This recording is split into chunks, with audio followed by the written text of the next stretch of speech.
Nimishikawa imeme nimotoka ishal tonansin sochitsawato.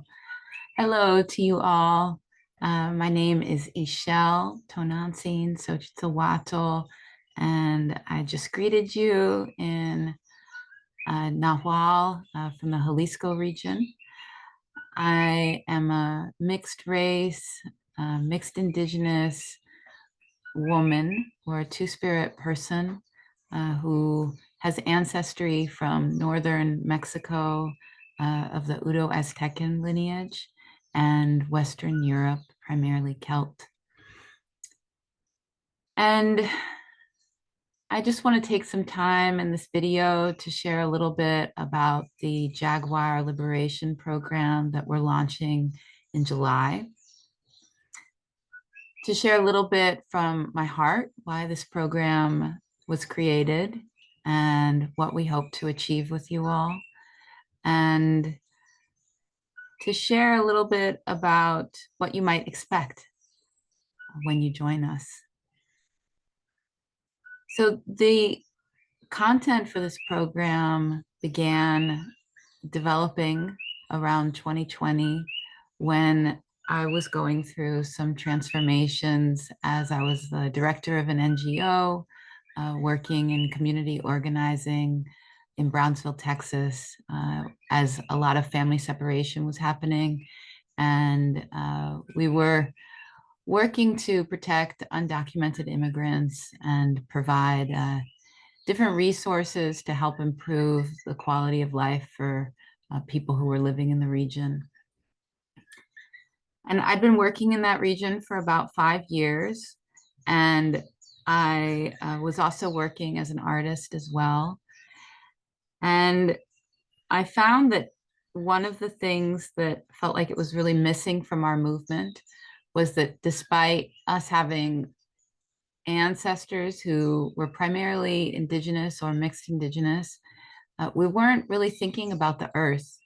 And actually, as this thought came to me in a very specific moment, I was working on a project where using art, we were engaging community members to provide feedback on community development strategies. So usually community development is something that, or community input is something that like an architecture firm or a government might do to get community buy-in. So they might have like an event, sometimes it's called a charrette, where they prototype different possible solutions and they seek feedback from the community on, which one do you like and things like this. What I heard from the different members of the community that I was working with, mostly women, mostly low income, mostly Spanish speaking, mostly immigrant, was that it was just really hard to feel like their voices mattered. You know, they would come to these events that were really not designed for their cultural framework. They were primarily conducted in English. If there was translation, the dominant language of the event was still English. And the events themselves were really designed around who had the most kind of efficacy with words or with language. And that was not a way that many of the people I was working with felt the most comfortable communicating their what was on their heart. And also the circumstance was very kind of performative. You know, sometimes there were forums where like one person would come up, you would have to wait a long time, you would have to speak in front of everyone. And that's not really the way that some of the community members I was working with felt comfortable. And so I and a few other artists worked together to design a project that was much more tactile and really oriented around the cultural sensitivities and sensibilities of the people that we were working with. So in this project, we engaged art as a way for people to communicate. And this was influenced in part by the architect James Rojas. So we used tiny objects that people could redesign on a map to help communicate what they saw in the future. We did embodied performance where people could act or feel what they were going to see in the future that they desired. And then using some of my skills from graduate research in ethnography and arts-based research, I translated some of the concepts or the big themes into booklets that then we shared back with the community, and we shared back with the government of some of our findings. And this was really great. I felt like it was a wonderful breakthrough for how I was thinking about what can art do to shape the future of our world. But as I finished the program and I thought about continuing it, I felt like, well, if we continue this with another community, I'm pretty sure that they'll say very similar things. There, at the time, I had visited a civil rights museum I think it was in Alabama, and I saw the tenants of the Black Panther Party from probably the late 60s. And it was almost exactly the same tenants that we had come up with in our program for the last, it had taken about a year. And then it had taken me maybe 2 years to get to the readiness level to create that project. So I would say it was really like a 3-year process. And here I was in this museum looking at what the Black Panthers had said decades before that was nearly identical to what we had come up with. And I thought, you know, this is really a game. And it reminded me of Toni Morrison's quote that racism or race will keep you in the game of trying to prove your worthiness as opposed to actually doing the work. And I thought, that's kind of what we're doing. We're proving, or we're trying to prove, or we're in some kind of game where we think we need to prove over and over again the basic and not very complicated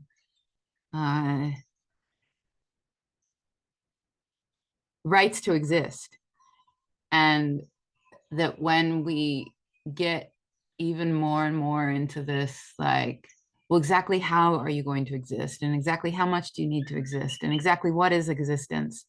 That's a funny game that kind of pushes us further and further away from getting what we know is possible. And I thought, well, what's the point of doing this project again with more people if where we're going has ultimately been already visioned pretty clearly by our predecessors, by our ancestors, by those who have worked for liberation before us. And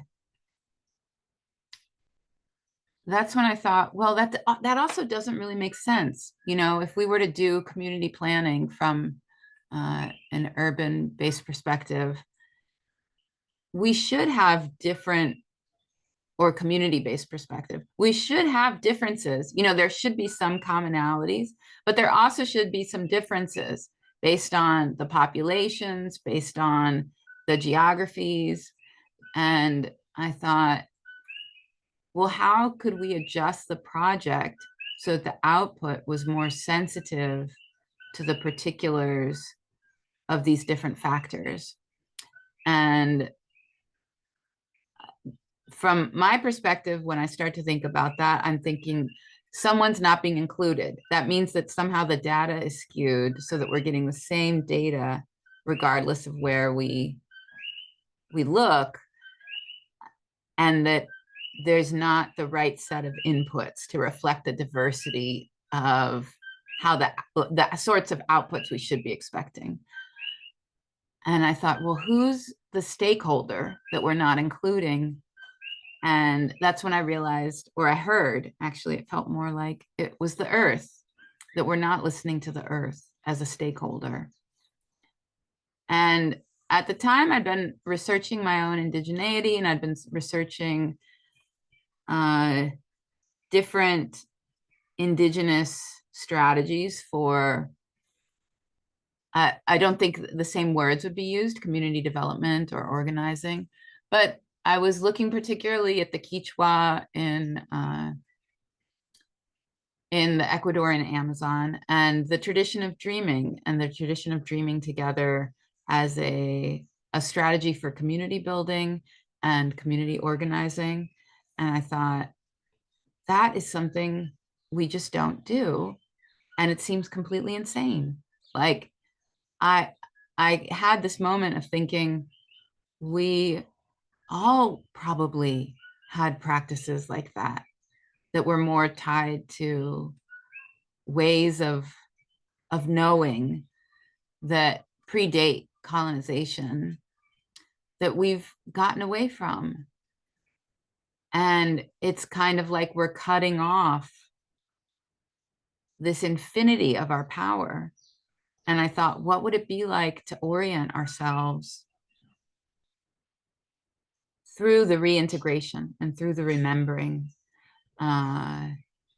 And so those were some of the questions that I began with in 2020, and that I began to explore both at the personal level and at the professional level.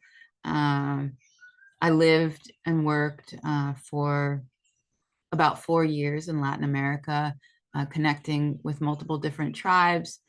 Some of the most long-standing relationships I still have are with the Quechua, the Shuar, and the Waorani in the Ecuadorian Amazon, where we're building a peace center that's an intertribal peace center, where we're doing cultural revitalization and community organizing to protect the interests of the shared tribes and of the Amazon.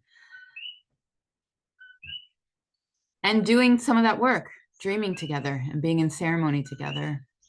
And I also have been studying with the Yawanawa Brazilian tribe in Acre, the Wirarica in Jalisco and Wirikuta, the Zapotec in Oaxaca, and the Maya Quiche and the Maya Chol in Guatemala and southern Mexico are some of the main Latin American tribes that I've connected with, but also through my mentorship with Dr. Renda Dion Madrigal, who's Turtle Mountain Chippewa, and whose partner was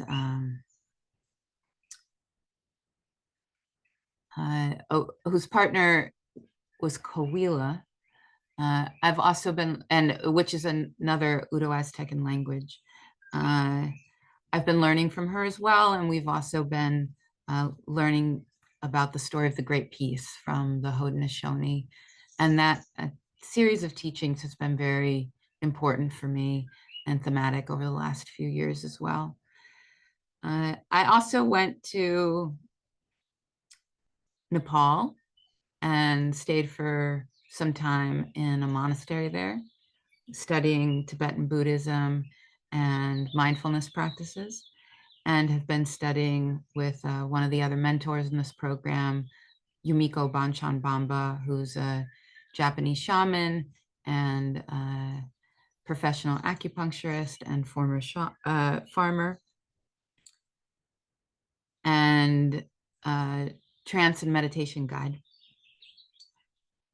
And then, of course, also with Spirit, who is a somatic practitioner and gifted musician, and bringing artwork and music into the carceral system to work with people who've been directly, or who are being directly impacted by the carceral system, and creating platforms for expression and connection.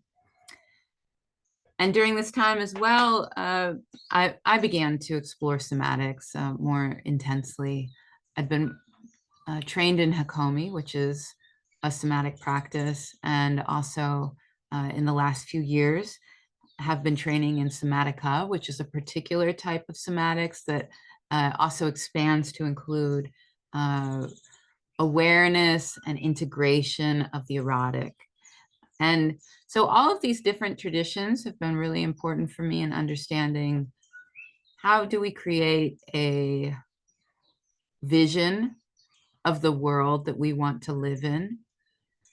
And how do we do that in a way that includes everyone's voices and the multiplicity of beauty in the way that we all think differently?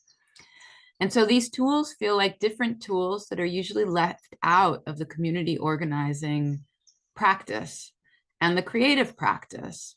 These are tools that are, I think, at their root, ancestral, and at their root, probably things that would have been called a number of years ago shamanism. There's a wonderful book by an author whose name I'm probably mispronouncing. I think it's Meryl Yacluse on shamanism. And he talks about shamanism themes from throughout the world and the different ways that people have practiced, looking at the variety of the different techniques, but also the themes and the ways that people in their journeying, in their different ways of knowing, encounter other realms. And when talking about Carl Jung, Dr. Renda Dion Madrigal says that the tools of colonization and the tools of colonial psychology are a little too crude to accurately describe what's happening in the subconscious. And I think that that's a really profound thing to say. And so I think it's that we almost have to return to the tools and return to our ancestral cultures in order to find and experience the knowing, and then bring that wisdom back to share. And so the vision for this cohort is we'll share some tools with you, we'll share some practices, but you'll really be on your own journey to find which are the practices that work best for you. And you will cultivate your own medicine throughout this journey, and you'll contribute that medicine to a medicine basket that we'll create together, that will be a medicine basket that we can offer to the next cohort when we repeat the program next year. But it will also be a medicine basket that's really distinct to the community that we will build together. And so I found that some of the tools that I've been working with have been quite profound. And the team that we're bringing together for this program, in my opinion, are some of the best people in the world right now who are equipped to help cultivate the next generation of leaders. And that's really at the heart of this program, is we are in a changing era. Kumu Ramsey, Hawaiian Kumu, says that we have now already entered the era of 1,000 years of peace, and that happened at the spring equinox of this year, 2025. And according to the Aztec calendar, in the fall or beginning of next year, we'll begin a new 52-year cycle. And around that time is when there's a dramatic changing of energy. There's a large shift. And that time is celebrated with a ceremony called a new fire. So we will enter that portal while we're together as a cohort.